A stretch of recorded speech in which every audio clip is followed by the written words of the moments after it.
Hello दोस्तों, कैसे हैं आप लोग। मैं गौतम कुमार स्वागत करता हूं आपके ही प्यारे चैनल चॉइस एजुकेशन में। दोस्तों आज के इस वीडियो में हम लोग जंतुओं में पोषण जो कि पोषण चैप्टर का सबसे लास्ट चीज बच गया है उसको पढ़ने वाले हैं। तो ये है क्लास 10th के बायोलॉजी चैप्टर 1 का वीडियो, जिसका पार्ट नंबर 3 होने वाला है और इसमें बहुत आपको मज़ा आने वाला है। पूरा वीडियो देखने के बाद आपका A to Z डाउट अभी से लेकर फ्यूचर तक का समाप्त होने वाला है।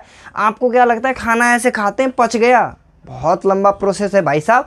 उन प्रोसेस को देखने वाले हैं बहुत ही अनोखे अंदाज में। तो चलिए स्टार्ट करते हैं अपने प्यारे से टॉपिक को, जंतुओं में पोषण। हम लोगों ने पिछले दिन किसमें पोषण को देखा था? हम लोगों ने पिछले दिन पोषण को देखा था पेड़ पौधों में। कैसे पेड़ पौधे भोजन का निर्माण करते हैं, कैसे भोजन को ग्रहण करते हैं।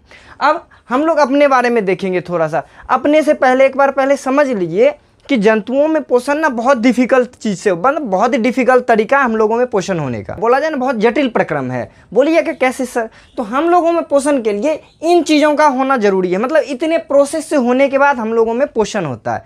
तो थोड़ा सा इन सब चीज़ों को एक बार देखिए, देख लिया जाए।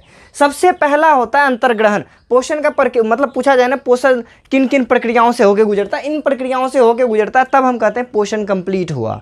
तो इस चैप्टर में मुख्य रूप से पाचन पे हम लोग फोकस करने वाले हैं और अवशोषण पे। अगले चैप्टर में स्वांगीकरण भी हालांकि हो ही जाएगा। अगले चैप्टर में बहिष्करण के लिए एक दिया हुआ है ना, उत्सर्जन चैप्टर, उसमें बहिष्करण बहुत ही अलग लेवल से करेंगे। वो भोजन ही नहीं, हर चीज़ के बहिष्करण पे उस पर चर्चा करेंगे। तो चलिए स्टार्ट करते हैं पोषण के चरण पे, कि हमारे शरीर में कितने चरणों में पोषण को कंप्लीट किया जाता है। तो याद रखिए पोषण 5 चरण में कंप्लीट होता है। अब इसको कोई लोग 10-15 बना दे तो वो बेकार वाला बात हो जाता है। सबसे पहला होता है अंतर्ग्रहण।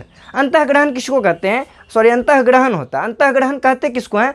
भोजन को वायुमंडल में या मतलब बाहर में रखा हुआ उसको उठा करके मुंह में ठूस देना, मतलब भोजन उठाए पकड़ के अंतर्ग्रहण। अब स्टार्ट करते हैं ना, ये अंतर्ग्रहण है, ठीक है ना। मतलब जीव शरीर के बाहर से भोजन को उठा के शरीर के अंदर पहुंचाने की प्रक्रिया ही अंतःग्रहण कहलाती है। आसान सा चीज़ था, खत्म हो गया जी। हाँ जी, खत्म। अगला है पाचन। पाचन माने डाइजेशन। डाइजेशन किसको कहेंगे हम लोग? ध्यान से सुनिएगा। हमारे शरीर में ये जो बड़े विशाल भोजन के कण आते हैं, इतना बड़ा बड़ा रोटी जाता है, उसमें बहुत बड़े बड़े लेवल का कार्बोहाइड्रेट होता है, प्रोटीन होता है, जिसका जो हम लोगों के शरीर के द्वारा अवशोषित नहीं किया जा सकता है, उनको क्या करेंगे? अवशोषित करेंगे। यानी पाचन क्या है? पाचन एक, यहाँ पे देखिए हालांकि पाचन के बारे में बहुत बढ़िया से मैंने लिख रखा है। तो पाचन एक जटिल प्रक्रिया है जिसके द्वारा जीव शरीर जटिल भोजन के अणुओं को विघटित करके उससे छोटे अणुओं में परिवर्तित करेगा, ठीक है ना। ये हुआ पाचन। यानी खाएंगे कार्बोहाइड्रेट, अंतिम में बन जाएगा माल्टोज या फ्रक्टोज, है ना। चलिए, और ग्लूकोज भी बनेगा। चलिए नेक्स्ट आता है अवशोषण। पहले भोजन को उठा के मुंह में डाले, मुंह में डालने का कूट काट के अंदर पहुंचाए, पाचन हुआ। पाचन होने के बाद जो फाइनल आउटपुट हुआ उस चीज़ का तो खींचना जरूरी है ना। तो हमारे शरीर में बहुत सारा वैसा एजेंट है जो अवशोषण का काम करता है। जैसे कि देखिए हमारी आंत जो है छोटी आंत, उसमें कुछ उंगली ऐसा संरचना होता है, अभी बहुत डिटेल में देखने वाले हैं। उसके द्वारा भोजन को अवशोषित कर लिया जाता है। मतलब ये जो हम खाना खाते हैं ना, सारा खाना हमारे लिए उपयोगी नहीं होता है। उसमें से जो भी अच्छा माल मटेरियल होता है ना, उसको चूस लेता है शरीर के द्वारा। उसी प्रक्रिया को अवशोषण कहेंगे। यानी हमारे शरीर के द्वारा पाचित भोजन से आवश्यक पदार्थों का शोषण ही भोजन का अवशोषण कहलाता है, ठीक है ना। अगला आता है स्वांगीकरण। अब देखिए भोजन क्या किए, सबसे पहले मुंह में डाले, मुंह में डालना अंतर्ग्रहण। मुंह में डालने के बाद चिबा के उसको पहुंचाए अंदर, यानी पूरा पचाए एक प्रोसेस से, उसको कहेंगे पाचन, है ना। भोजन को छोटे अणुओं में बदले, उसके बाद उससे अच्छा चीज़ सोख लिए, अवशोषित कर लिए, उसको अवशोषण कहेंगे। उसके बाद वो जो अवशोषित पदार्थ है उसको हमारे शरीर के हर कोशिकाओं तक पहुंचाने की प्रक्रिया स्वांगीकरण है, ठीक है ना। और फाइनली जो एक्स्ट्रा कचरा बच जाता है शरीर में, उसको शरीर से बाहर निकालने की प्रक्रिया बहिष्करण है। तो देखिए कितना आसान सा प्रोसेस है, लेकिन बहुत मज़ा आएगा इस प्रोसेस में। हमने बस अभी बता दिया है, अभी देखो कैसे कैसे होता है। तो चलिए ध्यान देते हैं हम लोग इन्हीं चीज़ों को। अब हम जंतु में पढ़ें या फिर अमीबा में पढ़ें या पैरामीशियम में पढ़ें, इसी प्रोसेस को हम लोग अप्लाई करने वाले हैं। तो हम लोग चलिए सबसे पहले एक कोशिकीय जीव अमीबा में, ये भी तो जंतु हुआ ना, एक कोशिकीय जीव अमीबा में थोड़ा सा पोषण का देख लेते हैं। देखिए अमीबा में जो पोषण होता है ना, वो देखिए इस तरीके से होता है। अब तरीका थोड़ा समझना पड़ेगा। सबसे पहले अमीबा में जो उंगली ऐसा संरचना पाया जाता है ना, इसको कहा जाता है कूटपाद। कूटपाद होता है, छोटा छोटा जो उंगली नुमा संरचना निकला होता है उसको कूटपाद कहते हैं, ठीक है ना। अब कूटपाद के अगल बगल में या अमीबा के अगल बगल में कोई सा भी भोजन का टुकड़ा गिरा, अब अमीबा का जो भोजन होता है ना, ये तो जीवाणु होता है या शैवाल होता है, यही सब अमीबा का भोजन होता है। अब ये है अमीबा, इसका थोड़ा सा और चलचित्र देख लीजिए जरा सा बेचारे का। ये जो बीच में देख रहे हैं ना, ये है केंद्रक। अब अमीबा एक कोशिकीय जीव है, इसको खाना खाने के लिए भगवान हाथ पैर तो दिया नहीं है।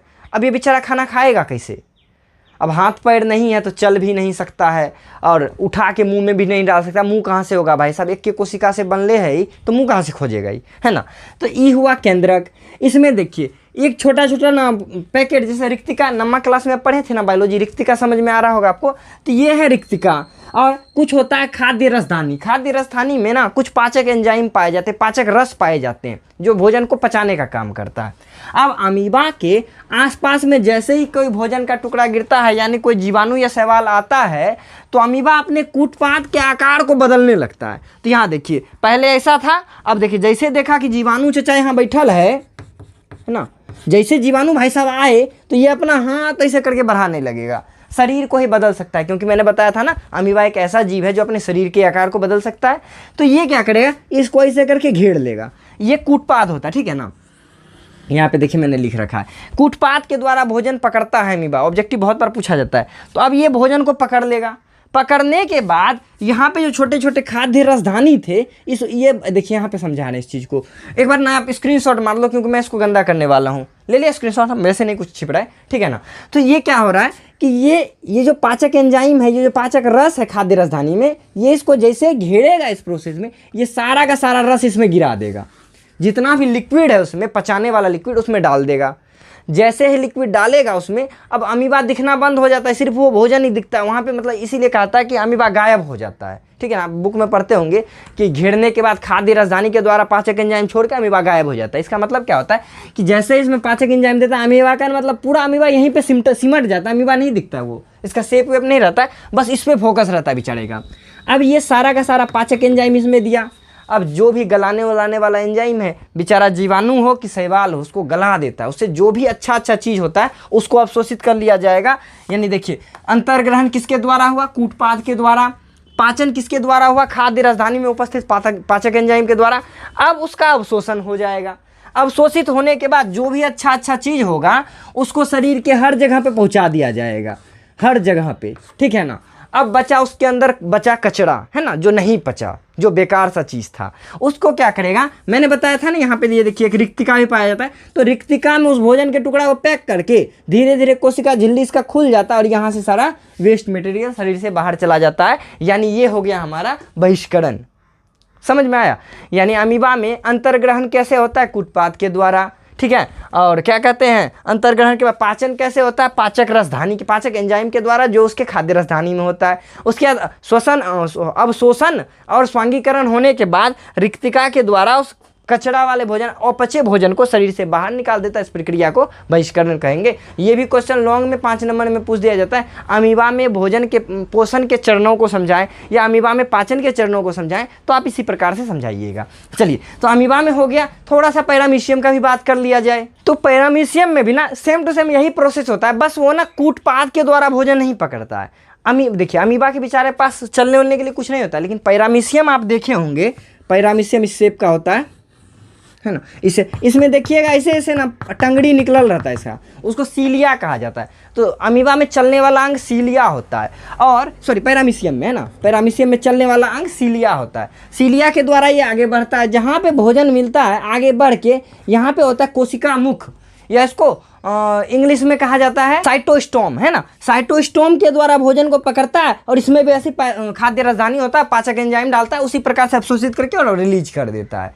तो ये हुआ एक कोश के जीवों में पोषण। कितना आसान सा था।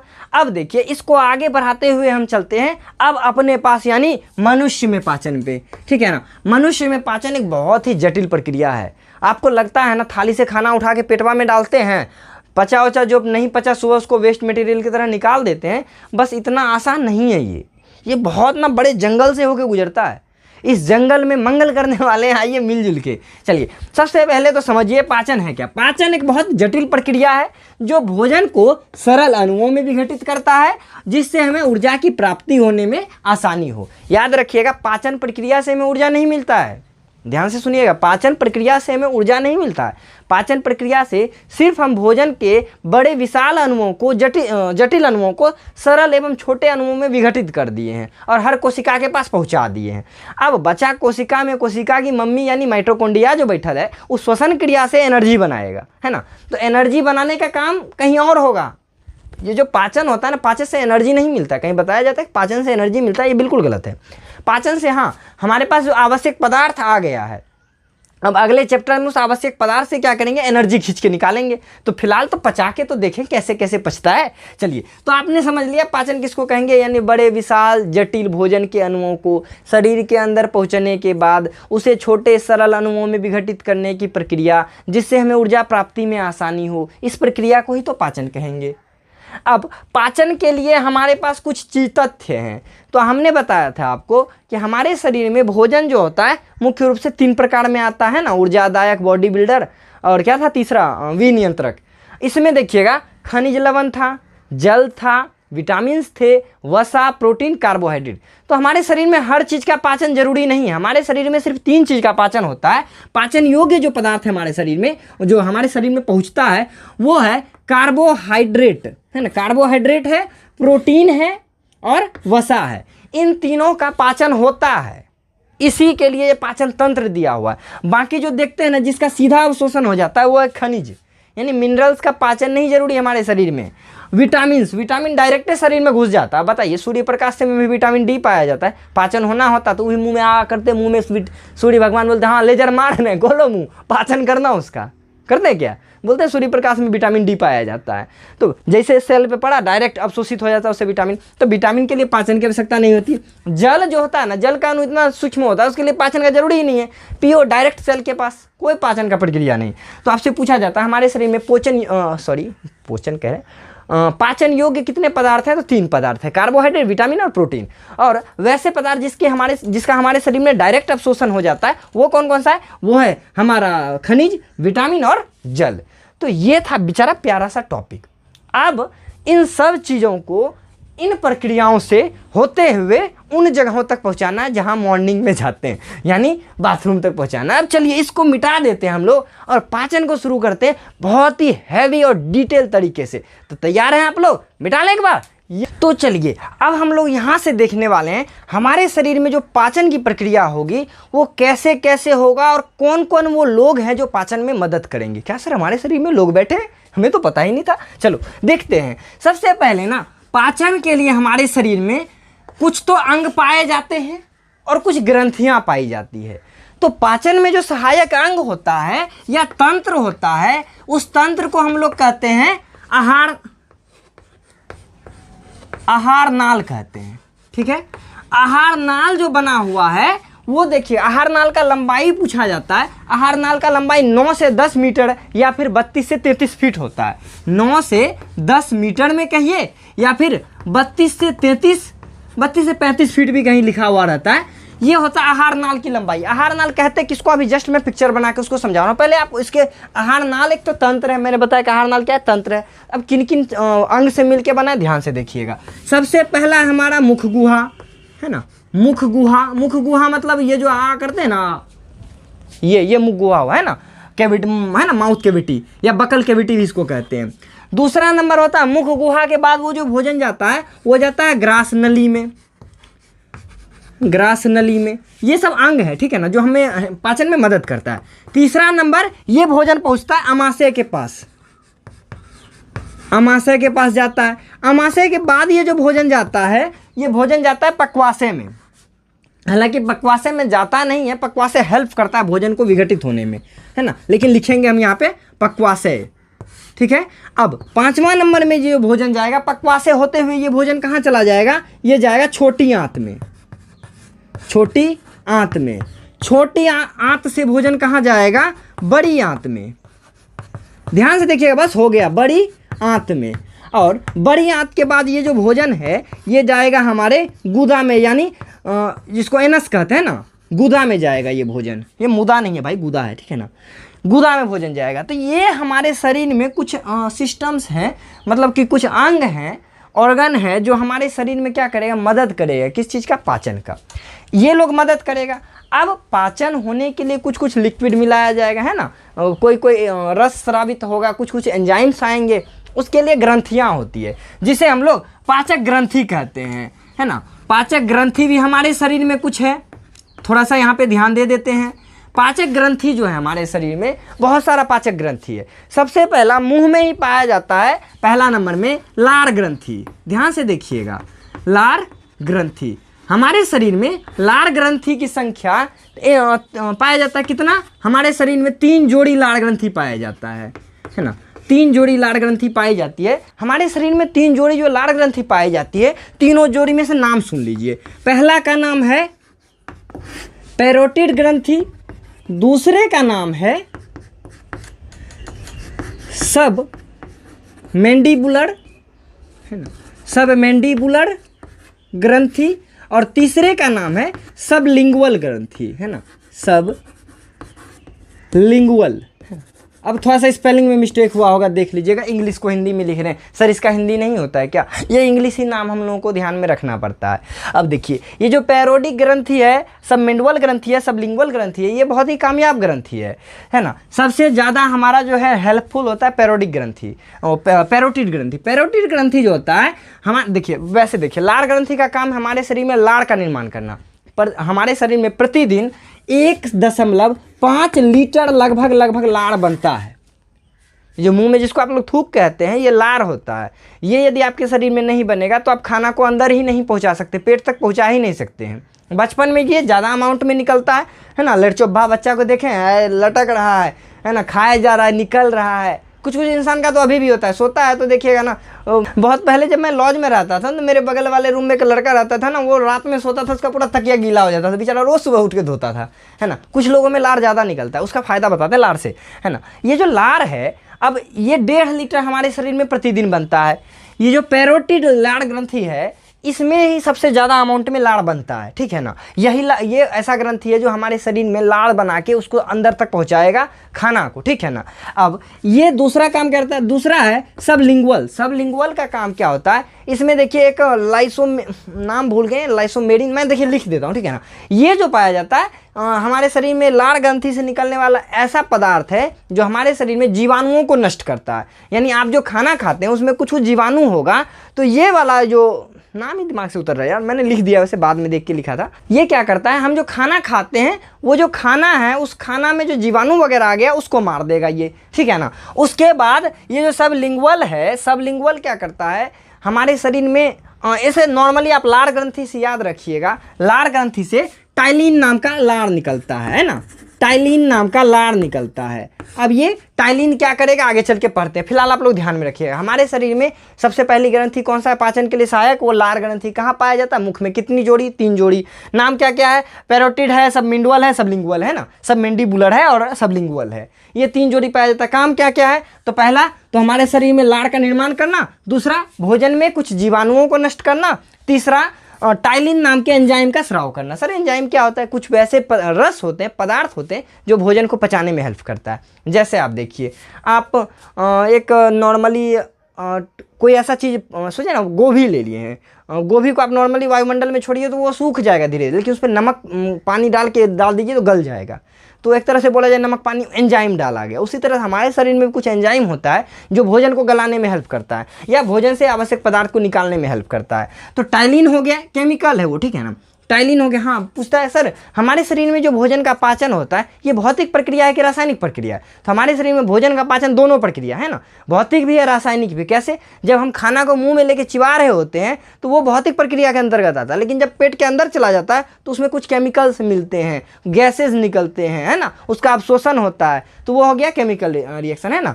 तो हमारा जो पाचन है ये भौतिक रासायनिक दोनों परिवर्तन है। पहला ग्रंथि लार ग्रंथि हो गया। लार ग्रंथि के बाद जब थोड़ा सा खाना आगे पहुंचेगा स्टोमक में यानी हमारे अमाशय में, तो वहाँ पाया जाता है जठर ग्रंथि, है ना, जठर ग्रंथि पाया जाता है। जठर ग्रंथि से देखिएगा ध्यान से, रेनिन और पेप्सिन नाम का एंजाइम निकलता है। रेनिन और पेप्सिन नामक एंजाइम निकलता है। इसका काम क्या है, ये प्रोटीन पे एक्ट करता है। ये किस पे एक्ट करता है, ये जो टाइलिन निकला है ये कार्बोहाइड्रेट पे काम करता है, कार्बोहाइड्रेट कार्बोहाइड्रेट पे काम करता है ये, ठीक है ना। और ये जो रेनिन और पेप्सिन है ये प्रोटीन पे एक्ट करता है।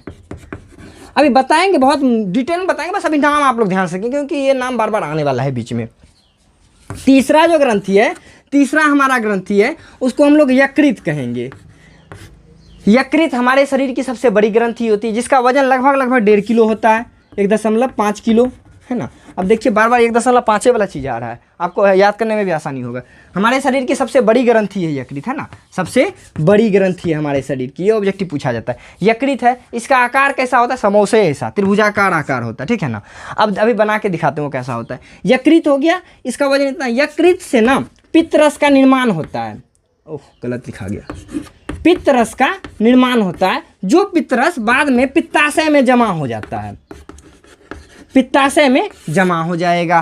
3 ग्रंथि हो गया। चौथा ग्रंथि है हमारे ग्रंथि मतलब कि हमारे शरीर में जो पाचक एंजाइम को मदद करेगा पाचन में, वो अगला है आंत्र ग्रंथि, है ना, आंत्र ग्रंथि, ठीक है ना।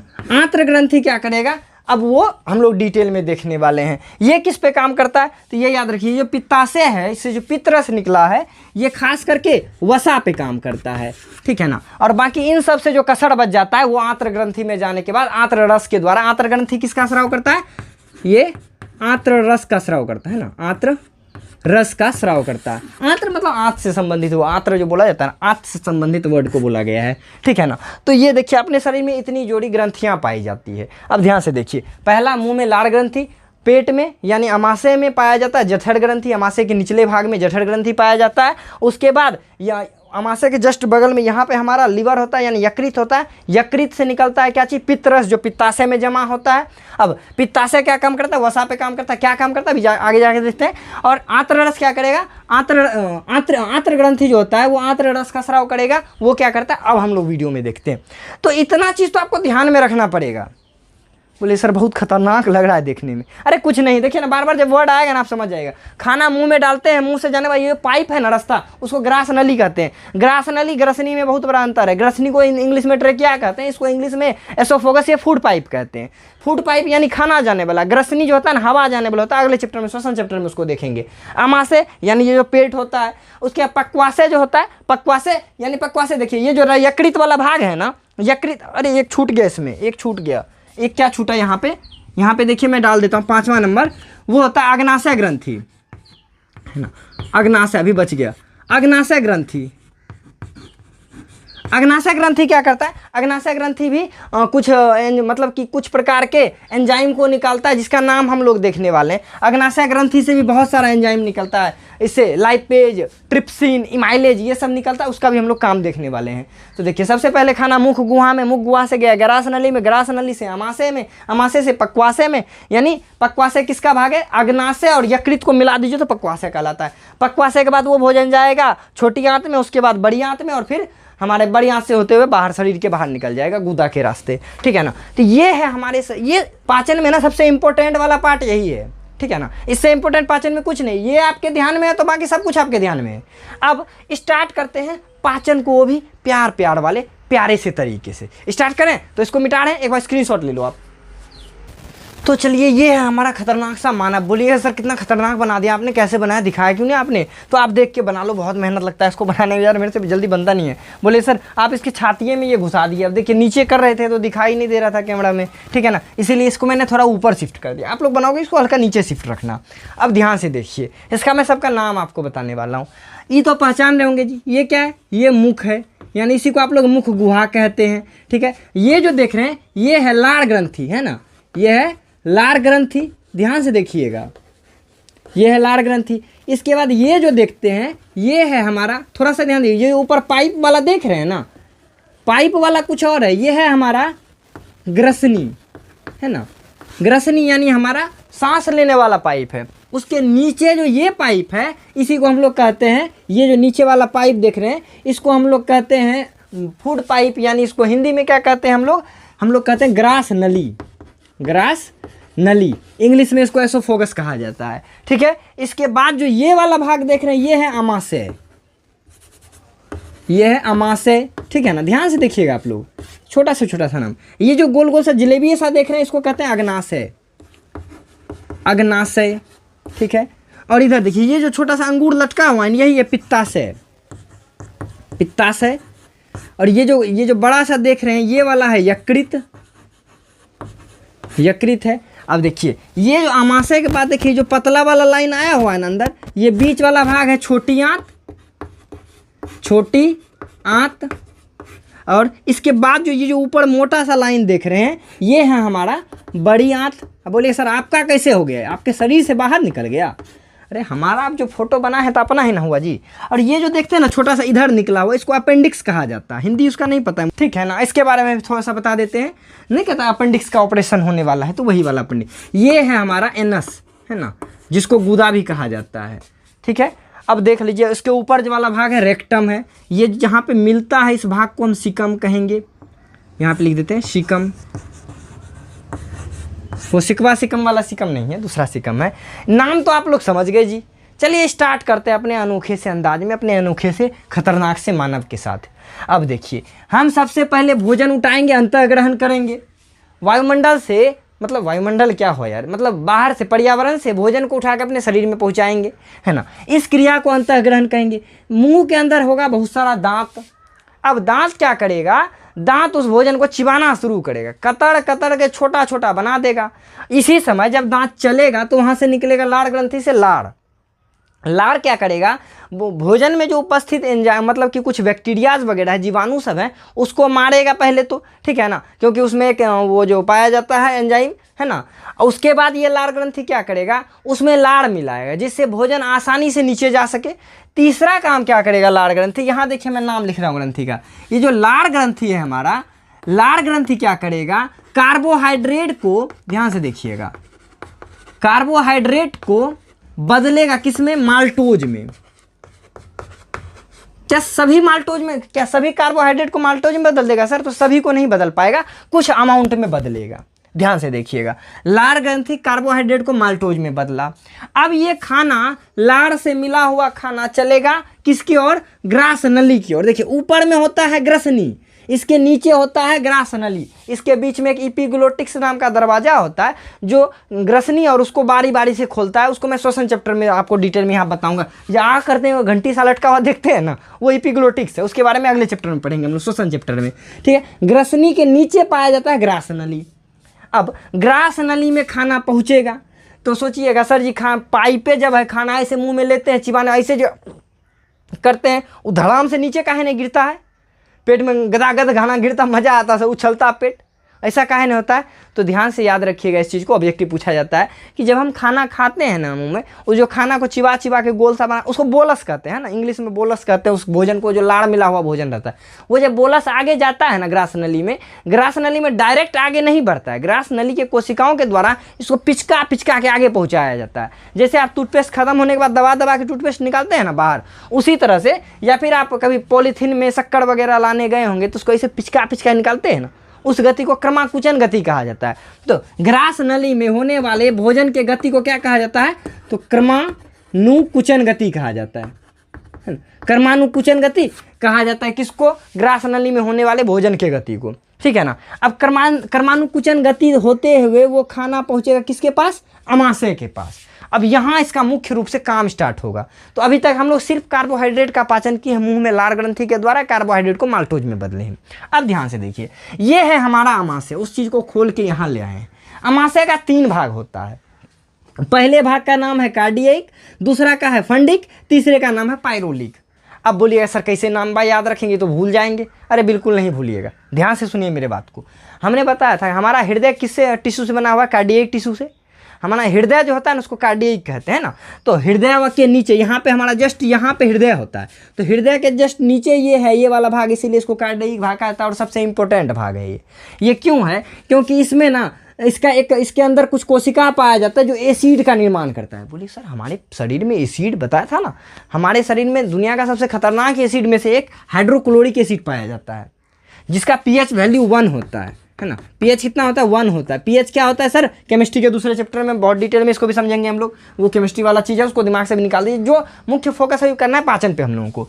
तो हमारे जो कार्डियक है इसमें भित्तीय कोशिका होता है, ये क्या करता है HCl का स्राव करता है।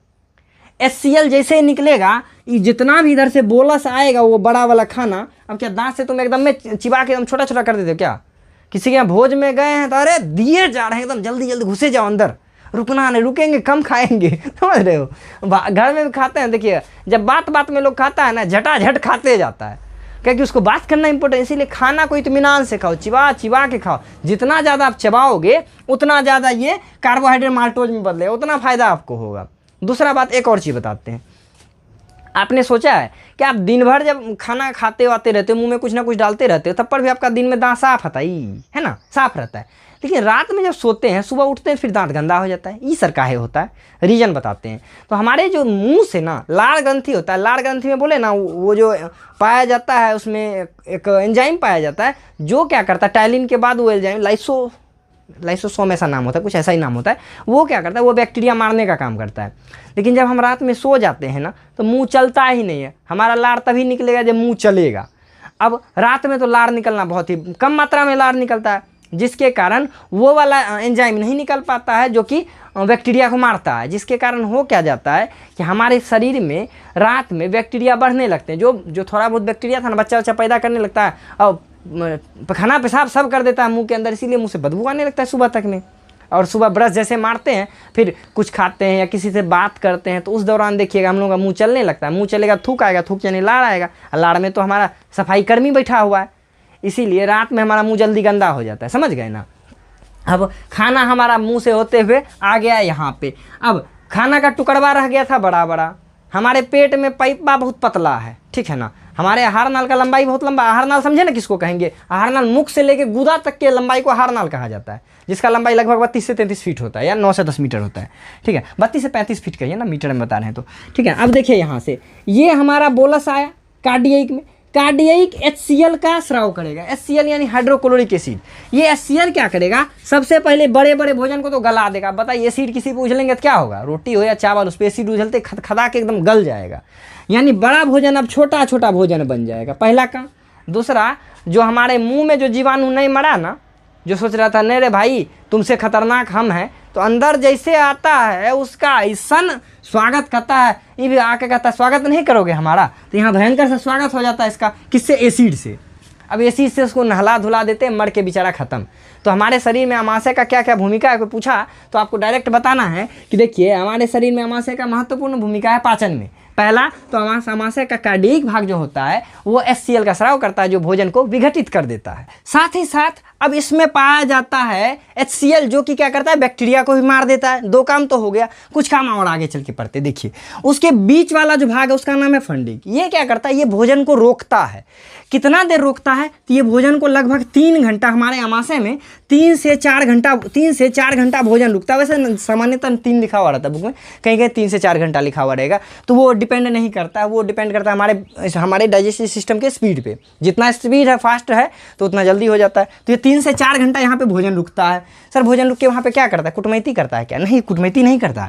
यहाँ गला हुआ भोजन डायरेक्ट यहाँ आता है। यहाँ पे ना भोजन रुकता है, रोकता कौन है, तो यहाँ पे उंगली नुमा संरचना पाया जाता है, जिसको रूजी कहा जाता है। वो रूजी भोजन को रोकने का काम करता है, और वो रूजी बहुत खतरनाक भी होता है, बहुत फायदेमंद भी होता है। कभी कभी क्या होता है, हम खाना नहीं खाते, रूस जाते हैं। उस सिचुएशन में क्या होता है, HCl तो निकलबे करेगा। खाना आता है तो ज़्यादा HCl निकलता है, नहीं आता है थोड़ा थोड़ा निकलता है। अब HCl क्या करेगा, धीरे धीरे आगे बढ़ जाएगा, जो इस रूजी पे पड़ेगा। अब जैसे रूजी पड़ा, रूजी एकदम टाइट हो जाएगा, समझे। अब आप ही बताइए, आपके देह पे एसिड डालेंगे तो खतरनाक एकदम अकड़ जाता है शरीर, तो वही होता है, ये टाइट हो जाता है, इसके कारण पेट में चुभन होने लगता है, ठीक है ना। अब ज़्यादा देर तक आप भूखे रहिएगा तो यही एसिड जो है ना इस चीज़ को गला देगा। गलाने के बाद हमारे पेट में अल्सर हो जाएगा, जिसको पेप्टिकल अल्सर या उसको कैंसर भी, पेट में होने वाले अल्सर को कैंसर भी कहा जाता है। अब वो होने के बाद वो घाव ठीक नहीं हो सकता है। बताते हैं रीजन क्या है, यहाँ से एसिड गिरते रहेगा। नहीं, घाव ठीक तो तब न होगा जब काटेंगे ना उसको। यहाँ एगो ब्लेड से हल्का ब्लेड लग गया, कट गया है, अब रोज़ उसको बैठ के खोड़ेंगे तो वो सूखेगा कभी, उस पर रोज़ एसिड थोड़ा थोड़ा डालेंगे तो कभी नहीं सूखेगा, इसीलिए उसको कैंसर नाम दे दिया जाता है। पेट में अल्सर बहुत खतरनाक होता है, रूसना उसना ना घर में, समझ रहे हो ना, बताएं ना बतवा क्या होता है यहाँ पे। अब ये भोजन यहाँ पे आ रहा है, ये भोजन जो जब तक अमाशय में रहेगा इस भोजन को हम लोग कायम कहेंगे। ये सब ऑब्जेक्टिव पूछा हुआ है, कायम कहेंगे। पकड़ के कीमा बना दिए हैं, कीमा नहीं बोलिएगा, कायम बोलिएगा। अब आया यहाँ से एसिड वाला, नहलाया धुलाया, यहाँ रुका कुछ देर, कीमा कहला रहा था ये। अब ये धीरे धीरे आएगा इस भाग में, सबसे नीचे पायरोलिक भाग में। पायरोलिक से निकलता है जठर रस, है ना, जठर रस निकलता है। जठर रस कितना निकलता है? 3 लीटर निकलता है ना। 3 घंटा 3 लीटर, है ना, 1.5 लीटर और क्या कहते हैं 1.5 किलो। अच्छा सा चीज़ है, 1.5 दूनी 3, कितना हल्का हल्का सा चीज़ आ रहा है। जठर रस क्या निकलेगा? 3 लीटर निकलेगा। अब जठर रस में पाया जाता है, यहाँ ध्यान दीजिए, अब दूसरा काम यहाँ हो रहा है हमारा। ये जो जठर रस होता है, जठर रस से निकलता है पेप्सिन। पेप्सिन, इसको दीर्घिकार देना था, चलो कोई बात नहीं, आप दीर्घिकार दीजिए। पेप्सिन और रेनिन, ये दोनों क्या करेगा? पेप्सिन और रेनिन नाम का एंजाइम क्या करेगा? ये दोनों का दोनों प्रोटीन पे एक्ट करता है। ये प्रोटीन पे एक्ट करके इस प्रोटीन को बदल देता है पेप्टोन में, पेप्टोन में। और कहिएगा सर हम तो कहीं कहीं पढ़े हैं रेनिन दूध पे काम करता है, तो आप बिल्कुल सही पढ़े हैं। दूध में जो प्रोटीन पाया जाता है उस पे हमारा रेनिन काम करता है। दूध को थक्का बनाने में भी ये रेनिन काम आता है ना, दूध को थक्का बनाने में ये रेनिन ही काम आता है, यानी पेट में जाते ही दूध थक्का बन जाता है। वैसे भी है एसिड पड़ गया है पेट में तो फट तो जेबे न करेगा दूध, ठीक है। अब ये आया यहाँ पे पायरोलिक के पास, पायरोलिक से निकला जठर रस, कितना 3 लीटर। जठर रस में पाया गया था क्या क्या? पेप्सिन और रेनिन नामक एंजाइम। ये प्रोटीन को बदल देगा पेप्टोन में। सर क्यों बदलेगा? क्योंकि प्रोटीन हमारे शरीर में पच ही नहीं सकता है। ओहो सर प्रोटीन नहीं पच सकता इसीलिए प्रोटीन युक्त दाल खाते हैं। अरे नहीं रे, प्रोटीन खाते हैं ना हम, तो प्रोटीन में तो पेप्टोन में बदल गया। अब पेप्टोन को माल्टोज में बदलना आसान होता है। बोले सर क्या क्या नाम आ रहा है, तो ये नाम धीरे धीरे हम लोग समझेंगे, समझ रहे हैं ना। अब उस पर मत जाएगी नाम क्या आ रहा है, ये सब खाने पीने का कैटेगरी का सामान है, ठीक है ना। अब हमारा ये पेप्टीन वाला भोजन देखिए, लार ग्रंथि से लार निकला जो कार्बोहाइड्रेट को माल्टोज में बदला, जठर ग्रंथि से पेप्सिन निकला जो प्रोटीन को पेप्टोन में बदला। पी पी पी हॉर्न मार रहे हैं पी पी। अगला तीसरा काम क्या होगा? अब देखिए ये यहाँ से भोजन, यहाँ से भी भोजन आगे बढ़ेगा। हर बात को ध्यान में रखिएगा, ऑब्जेक्टिव आता है, समझ रहे हैं ना। अब देखिए ये भोजन आएगा यहाँ से आगे, आगे आके जाएगा भोजन छोटी आंत में, है ना, छोटी आंत में। लेकिन उससे पहले आप ही बताइए, यहाँ पे था एसिड। अब हमारे अमाशय के अंदर, अमाशय की दीवार पे म्यूकस का सेल पाया जाता है। म्यूकस सेल हमारे अमाशय को जलने से बचाता है एसिड से। लेकिन थोड़ा गड़बड़ी हो गया है, ये जो सेल पाया जाता है, यानी ये कवर जो सुरक्षात्मक कवर है जो एसिड। अब बताइए, बोले सर पेट में एसिड होता है तो पेट में गल काहे नहीं जाता है? क्योंकि एसिड जहाँ से देखो, एसिड ना एक पाइप से ऐसे करके रिलीज होता है, उसके चारों बगल ना रूम में, क्वार्टर में एक पैकिंग कोटिंग किया हुआ है। किस चीज़ का कोटिंग किया हुआ है? वो है म्यूकस का कोटिंग, ठीक है ना। वो क्या करता है, हमारे पेट को गलने से बचाता है उस एसिड से। लेकिन सोचिए अब खाना मिला दिए हो एसिड में और गलती से वो एसिड आ गया आंत में, तो आंत तो गल जाएगा। लेकिन ऐसा होता है क्या? नहीं। तब कुछ तो यहाँ पे बात हो रहा होगा, जादुई शक्ति यहाँ पे कोई होगा जो उसको बचा रहा होगा। हाँ, आप देखिए जब आप उल्टी करते हैं तो आपका गला छिला जाता है ना, क्यों? क्योंकि जब यहाँ पे आया था एसिड मिल गया, ये वापसी जो रिटर्न लेगा एसिड में जाता है। आप कितना भी मीठा खाना खाए ना खाए, उल्टी करने के बाद आपका गला जलन देने लगेगा। बोले सर चीनी का जलन में बदल दिया जाता है क्या? नहीं नहीं नहीं, यहाँ अम्ल होता है। एसिड जैसे जाता है ना, मुँह से अब एसिड निकालिएगा, गला तो जलबे ना करेगा जी, ठीक है ना। अब ये आया छोटी आंत में, ध्यान से देखिएगा। छोटी आंत में आने से पहले यहाँ पे देखिए गौर से, ये एक यकृत बाबा बैठा हुआ। यकृत, अग्नाशय, पित्ताशय, इन तीनों को मिले हुए रूप को हम लोग नाम देंगे पक्वाशय। ध्यान से सुनिएगा, पक्वाशय क्या है? यकृत, अग्नाशय, पित्ताशय का सम्मिलित रूप। अब देखिए पित्ताशय एक्चुअल में कोई ग्रंथि तो है नहीं। पित्ताशय क्या है सर? तो देखिए ग्रंथि है हमारा यकृत।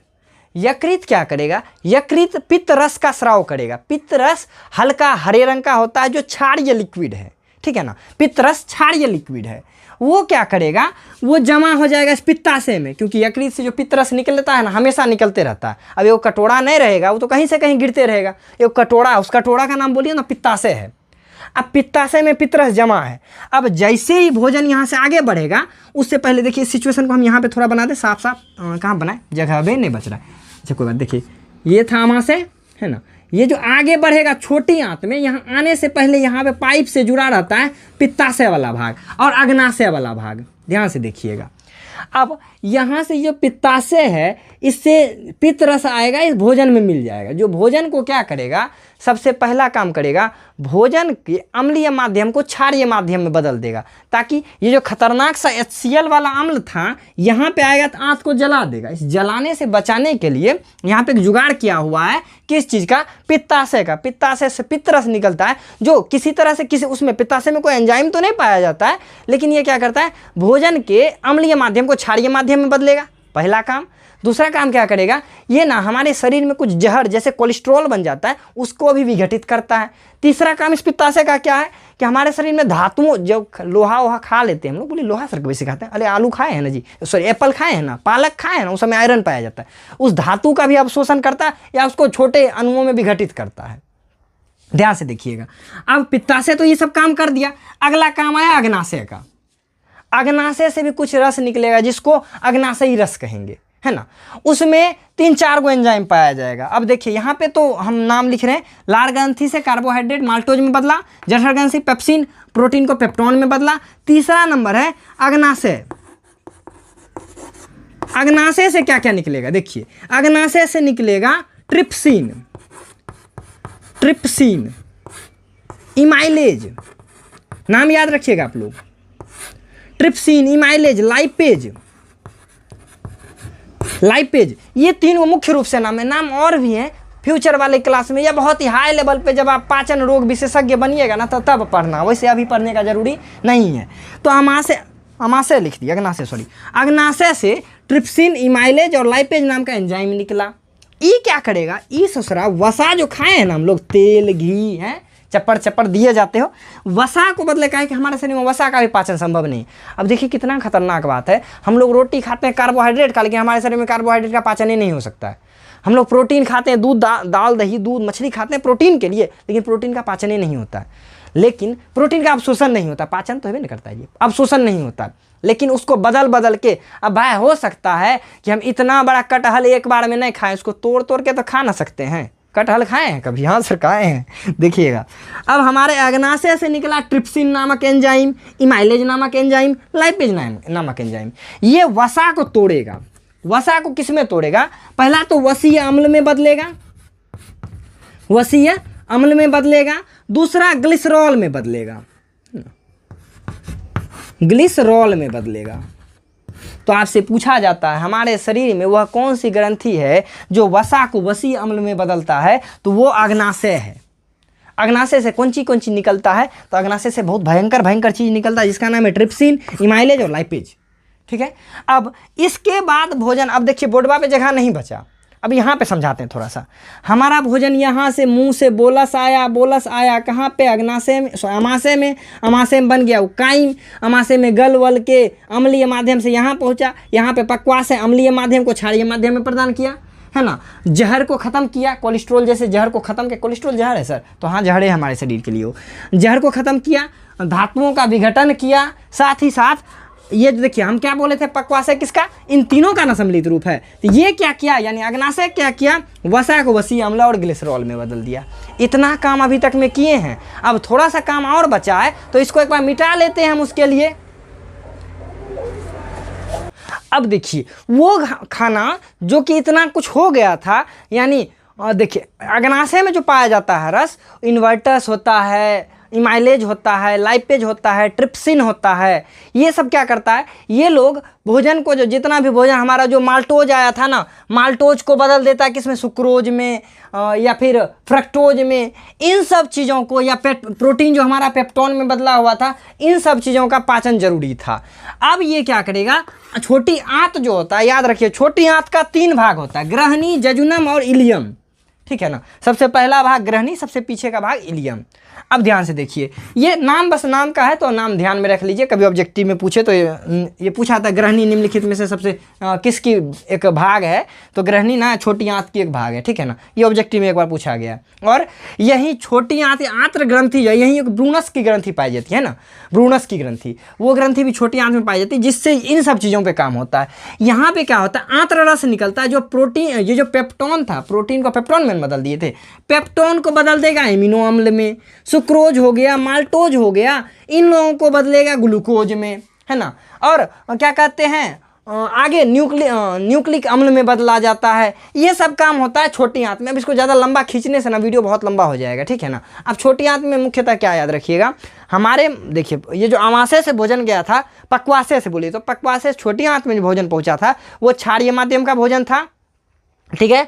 और वहाँ पे वसा को वसी अम्ल में बदल दिया गया था। अब वो सब आएगा छोटी आंत में। छोटी आंत का मुख्य रूप से 3 भाग होता है, ग्रहणी, जजुनम, इलियम, ठीक है ना। ये क्या करता है, इससे हमारा छोटी आंत से आंत्ररस निकलता, आंत ग्रंथि से आंत्ररस निकलता है। आंत्ररस प्रोटीन, ये जो पेप्टोन है इसको एमिनो अम्ल में बदलेगा। सुक्रोज होता है, माल्टोज होता है जो बचा हुआ था, या ग्लिसरॉल था, सुक्रोज माल्टोज को तो ग्लूकोज में बदल देगा और ग्लिसरॉल सबको बदल देगा न्यूक्लिक एसिड में।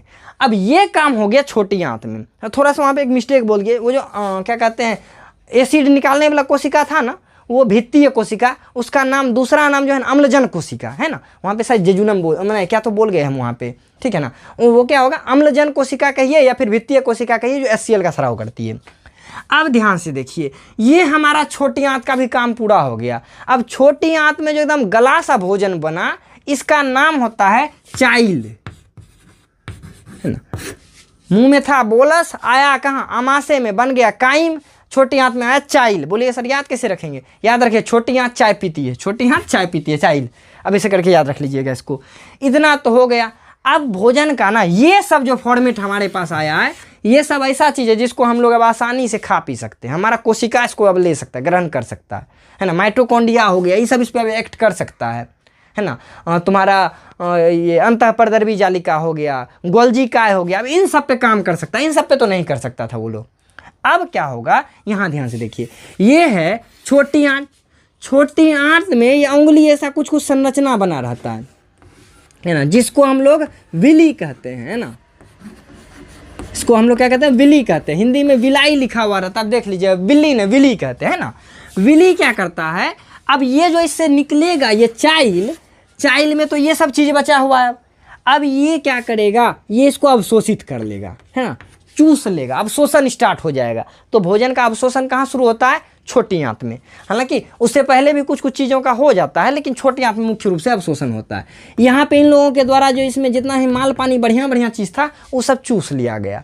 अब उसको रेड ब्लड सेल पे बैठा के पूरे शरीर में भेज देगा, जाओ जब भोजन को पहुंचाओ, पूरे शरीर में ग्लूकोज ले लो, ग्लूकोज ले लो, ग्लूकोज ले लो, फलना चीज ले लो, चिलना चीज ले लो। ये पूरा बेचारा आरबीसी दौड़ दौड़ के पहुंचाता है माइटोकॉन्ड्रिया के पास। अब माइटोकॉन्ड्रिया अगले चैप्टर में उसको देखना क्या करेगा उसके साथ, ठीक है ना, वो तो अगले चैप्टर में देखा जाएगा। अब हमारा अब यहाँ पे देखिए, मैं यहाँ से सिस्टम थोड़ा सा और बनाता हूँ। ये था हमारा अमाशय, अमाशय से आया था छोटी आंत में, है ना। छोटी आंत के बाद जो वाला बात है उसका नाम है बड़ी आंत, है ना। बड़ी आंत के इधर देखिएगा एक अपेंडिक्स निकला हुआ रहता है। ये अपेंडिक्स को अवशेषी अंग कहा जाता है, ठीक है ना। ये अवशेष में निकला हुआ रहता है। इस अंग का कोई काम नहीं है हमारे शरीर में। उससे ये खुद ही बेचारा इससे भोजन का अवशोषण करता है, खुद को जिंदा रखता है। कभी कभी भोजन का टुकड़ा इसमें गलती से चला जाता है तो ये फूल जाता है, जिसके कारण आपका पेट में बहुत ज़्यादा दर्द होता है और डॉक्टर के पास जाते हैं। डॉक्टर कहता है अपेंडिक्स का इसका ऑपरेशन करना पड़ेगा, यानी इसको काटना पड़ेगा। अब वो काट के निकाल देगा, सर पेटवा काट देगा, अरे कुछ नहीं होगा उससे तुमको, ठीक है ना। ये काट के निकाल दिया जाता है। निकालने के बाद क्या होता है कि दर्द खत्म हो जाता है। अब फाइनली ये जो खाना इसमें था अब आएगा बड़ी आंत में। जहाँ छोटी आंत बड़ी आंत मिलता है उस जगह को कहते हैं सिकम, ठीक है ना। बोलता है सी कम, है ना। यहाँ आके देखो, छोटकी आंत क्या कहता है बड़ी आंत से, यहाँ आके देखो सिकम, है ना। सिकम में भोजन, सिकम से आया बड़ी आंत में भोजन। बड़ी आंत में भोजन क्या किया, बड़ी आंत के बाह्य भाग को कॉलन कहा जाता है, ये याद रखिए, ऑब्जेक्टिव पूछा जाता है। बड़ी आंत में अब जो भोजन आया ना उसमें कुछ नहीं बचा, कचरा बचा और पानी बचा। तो बड़ी आंत बोला भाई हम ऐसे ही छोड़ दें, इतना सब कुछ लिया, ये पानी को अवशोषित करता है। फाइनली भोजन को, अपाच्य भोजन जो है जिसका पाचन हमारे शरीर में नहीं हुआ, इसको रेक्टम होते हुए, यहाँ का भाग रेक्टम कहलाता है, एनस तक पहुँचाते हैं। एनस से हम लोग इसको अपने शरीर से प्रत्याग कर देते हैं। तो इतना प्रोसेस से हम लोग खाना खाते हैं। समझ में आया कुछ? अरे आया ना तो वीडियो लाइक करो, बड़ा मेहनत लगा इस चीज़ में। और इतना चीज़ बोलिए सर याद कैसे रखेंगे, आप लोग कैसे याद रखते हैं सर जी? अरे हम याद नहीं रखते, हम रोज अप्लाई करते हैं, इसीलिए ध्यान में रहता है। आप भी अप्लाई किया करो, आप सीखे ना, अपने दोस्तवा को सिखा दो, तब मेरे वीडियो पे भेजना, ऐसे नहीं भेजना। अरे सर क्या बात कर रहे हैं, ऐसे ही भेज देंगे। अरे भेज देना, लेकिन आप पहले किसी दोस्त को सिखाओ, अपने जूनियर को बताओ, छोटका भाई बहन है ना घर में, उसको बताओ। चलो आज तुमको हम बताते हैं, यहाँ देखो ये होता है, यहाँ देखो, कितना चीज़ आपने सीखा आज। दांत रात में गंदा क्यों हो जाता है। अब ढकार जो आता है ना, ढकार जो बोलते हैं आप लोग जो करते हैं, वो क्यों आता है जानते हैं? हमारा आमाशय में होता था एसिड, एसिड भोजन को जब गलाता है उससे कुछ गैस निकलता है, वही ढकार बन के बाहर आता है, ठीक है ना। इतना प्रोसेस हुआ हमारे पाचन में। लिखना कैसे है तो उसका डिस्क्रिप्शन में आपको PDF मिलेगा, अभी नहीं मिलेगा, मिल जाएगा समय पे, ठीक है ना। पहले इसको वीडियो को तो पूरा देखो आप, है ना। तो ये हो गया हमारा पाचन वाला सिस्टम। तो क्या मैं एक बार इस पूरे सिस्टम को एनिमेशन से समझाऊं क्या? किसी न किसी चैनल पे बहुत सारे एनिमेटेड वीडियो है, तो मैं किन्हीं सा एक वीडियो ले लेता हूँ, ठीक है ना। उस वीडियो पे मैं एनिमेशन समझाता हूँ भोजन कैसे कैसे कहाँ कहाँ जाता है। चलिए ठीक है, तो इसको एक बार मिटा लेते हैं। आप इसको भी लिखना चाहें तो वीडियो रोक के लिख सकते हैं। तो चलिए, स्वागत है आपका एनिमेटेड वर्ल्ड में। अब देखिए इस वीडियो में मैं आपको दिखाता हूँ, ये देखिए ये अपना पूरा का पूरा आहार नाल है, ठीक है ना। ये मुख से लेकर के और नीचे जो देख रहे हैं रेक्टम तक, एनस तक, ये आहार नाल है, ठीक है ना। अब देखिए सबसे पहले भोजन को हम ग्रहण करते हैं मुख के द्वारा। मुख में भोजन गया, वो भोजन का टुकड़ा होते हुए वो भोजन आएगा अमाशय, मतलब ग्रास नली होते हुए आएगा अमाशय में। अब देखिए अमाशय में जैसे भोजन आया उस पर एसिड का काम होना शुरू हो गया। एसिड, अब देखिए एसिड पड़ रहा है, भोजन को गला दिया जाएगा। गलाने के बाद वो भोजन आगे आएगा तो देखिए पित्ताशय और यकृत, ये लोग क्या कर रहा है, कुछ एंजाइम को छोड़ेगा जो कि उसका समझ रहे हैं क्या करेगा। उसके बाद वो भोजन आएगा छोटी आंत में। छोटी आंत में आने के बाद भोजन का बढ़िया से अवशोषण हो जाएगा शुरू। उसके अंदर छोटी आंत में पाया जाता है, देखिए ये जो है ना, ये विली है, यानी विलाई है। अब ये विलाई क्या करेगा, देखिए ये देखिए ये ग्लूकोज का टुकड़ा, इसको अवशोषित कर लिया, रेड ब्लड पे बैठाया। अब बेचारा रेड ब्लड इसको लेके चल दिया, पूरे शरीर में बांटेगा। अब एक्स्ट्रा जो अपाच्य भोजन है ये छोटी आंत से आएगा बड़ी आंत में, जल का अवशोषण हुआ, बड़ी आंत से हमारा भोजन शरीर से बाहर हो जाएगा। चलिए अब अपनी दुनिया में चलिए, तो इस प्रक्रिया से हम लोगों ने क्या देखा, भोजन हम लोग शरीर में कैसे कैसे जाता है। ये था खतरनाक सा चीज़ हमारे शरीर के बारे में। और एक इसमें कुछ चीज़ बच गया, मुंह के बारे में थोड़ा बहुत पढ़ना है, ठीक है। और कुछ सेपरेटेड क्वेश्चन इसी चीज़ से कि हमारे शरीर में पित्ताशय का क्या भूमिका है, अग्नाशय का क्या भूमिका, अमाशय का क्या भूमिका है, इस टाइप से भी क्वेश्चन पूछता है, तो उसको भी हम लोग देख लेते हैं। तो अब मिलते हैं नेक्स्ट क्लास में। नए हैं तो चैनल को सब्सक्राइब जरूर कर लें, वीडियो को लाइक करें, और ये वीडियो तो जरूर आप अपने दोस्तों के साथ शेयर करें। बहुत ही भयंकर सा वीडियो था ये, ठीक है दोस्तों। ऐसे ही आप हमारे साथ बने रहें, हम आपके साथ बने रहेंगे। बहुत जल्द मिलते हैं इसके अगले पार्ट के साथ, तब तक के लिए ओके बाय। हाँ, किसी अलग चैप्टर को पढ़ना है तो प्लेलिस्ट में जाइए, बहुत सारा चैप्टर आपका पढ़ा हुआ है। मिलते हैं नेक्स्ट वीडियो में, तब तक के लिए bye bye and take care.